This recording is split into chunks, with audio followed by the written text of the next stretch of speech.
Good morning dear students. I Professor Basavaraj Koche welcome you all for today's lecture of Elements of Cost and Market Analysis, Module number 2, Video number 30.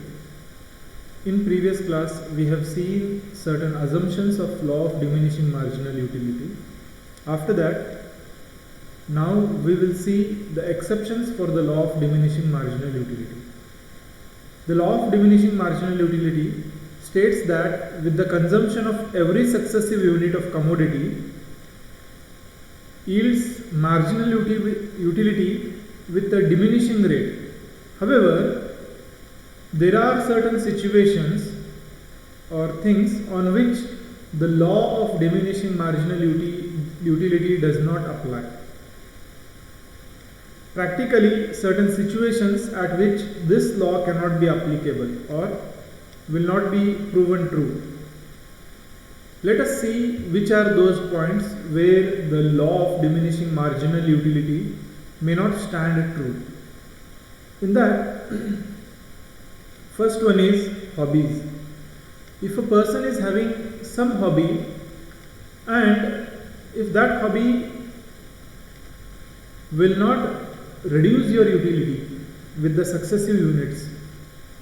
For example, if a person has a hobby of, say, collecting stamps or postal stamps, the additional unit of the stamps what he is getting will not reduce his marginal utility.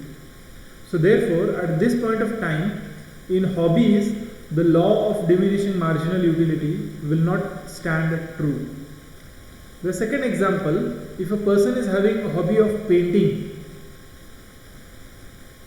or say a person is having a hobby of collecting coins.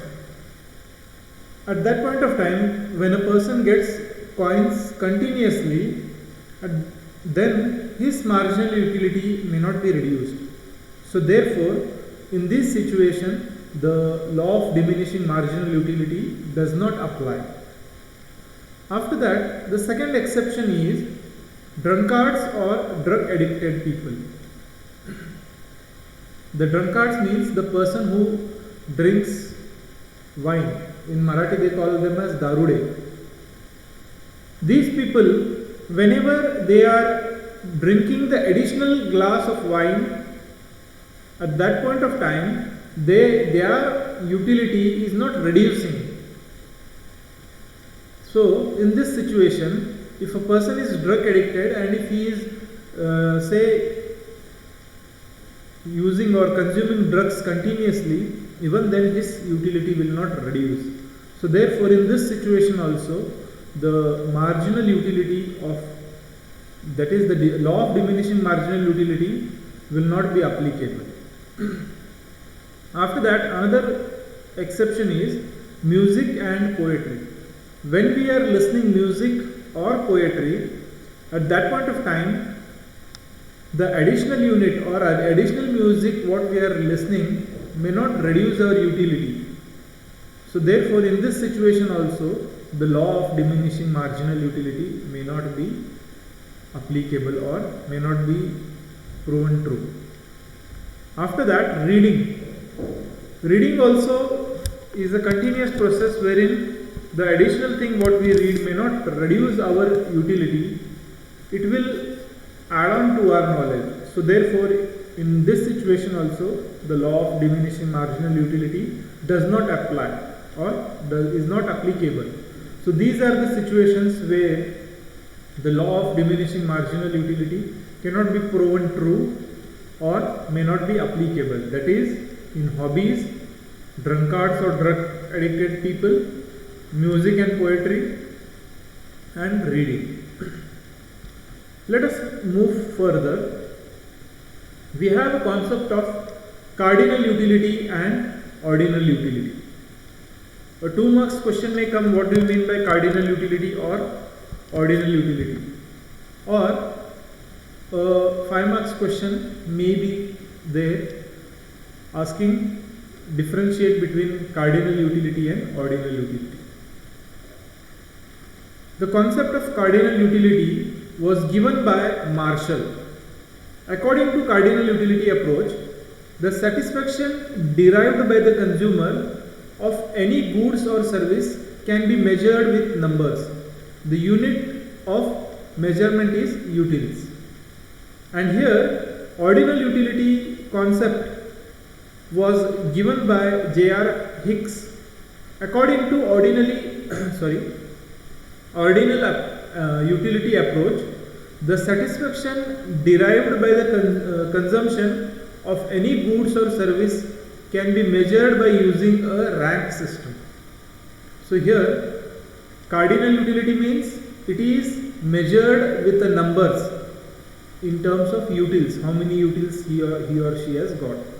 And ordinal utility means here the utility of consumption of goods and services can be measured by ranking. Suppose, for example, if a choice is given for me in cars, so I may go ahead with say XUV as my first rank, then Creta, or then Tiago, likewise. So a sequence I am following. So rank wise utility is given under ordinal utility, and under cardinal utility the utility is measured in terms of utils.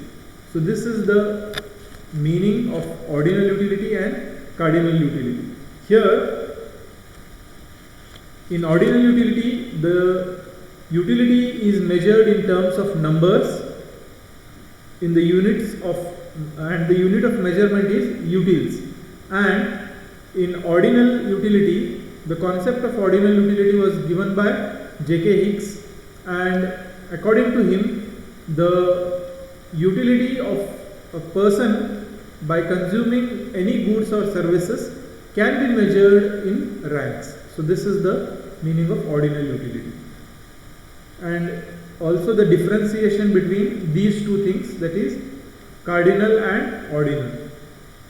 The second point is goods and services that are able to derive a higher level of satisfaction are assigned higher utils.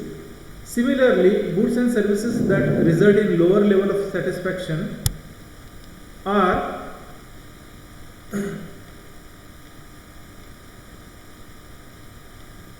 assigned lower units or utils.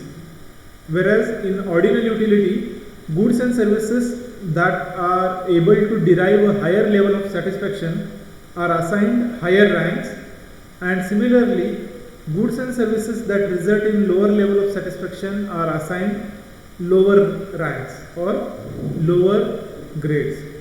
Here in cardinal utility, the measurement is done under utils, and here under ordinal utility, measurement is done under ranks. So that we can write as a third point of differentiation.